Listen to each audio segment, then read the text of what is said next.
তো গাইস দাদা বললো কী খাবি বিশ্বকর্মার দিন, তো দাদাকে বললাম, তো দাদা বললো কেএফসি যাবো। তো দাদাকে কেএফসি নিয়ে গেলাম ফার্স্ট টাইম। কেএফসিতে খাওয়া দাওয়া করে সন্ধ্যা হলো, তারপরে সালাকাজি গেলাম 2 ভাই মিলে। সালাকাজি যেয়ে ওইখানে দাদা ইনভাইট ছিল, ওইখানে গেলাম, প্রসাদ খেলাম সালাকাজিতে। সালাকাজি প্রসাদ খেয়ে তারপরে যে প্রসাদ দিল ওইখানে দাদার আমি প্রসাদ খেয়ে আবার চলে আসলাম। যে হলো ফকিরে গ্রামে সুন্দর একটা ছোট্ট মেলা হচ্ছে ফকিরে গ্রামে এখানে, আর প্রায় প্রতি বছরই এখানে খুব মেলাটা খুব সুন্দর হয়।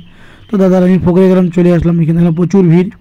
তো দাদার আমি সাইডে গাড়ি রেখে, এখান থেকে অনেকটা লোক ভিড় আছে এখানে, তো এখানে ডান্স করতেছিল। তো দাদার আমি সাইডে গাড়ি রেখে আবার চলে আসলাম এখানে এসে দেখলাম ছোট্ট মেলায় আমাদের এখানে গাড়ি রাখছি। তো এখানে মেলা জায়গা ঘুরে অল্প ঘুরলাম, ঘুরে এখানে একটা আমাদের ইনভাইট ছিল, এখানে ইনভাইট অ্যাটেন্ড করে দেখলাম যে গাড়ির জলটা কমে গেছে। তো দাদা জল বলতেছিল, আর এটা হলো 2-3টা পাশাপাশি মেলা ছিল, আর আমরা ঘুরে চলে আসলাম। কাছে ভালো লাগলো, অবশ্যই লাইক দিও।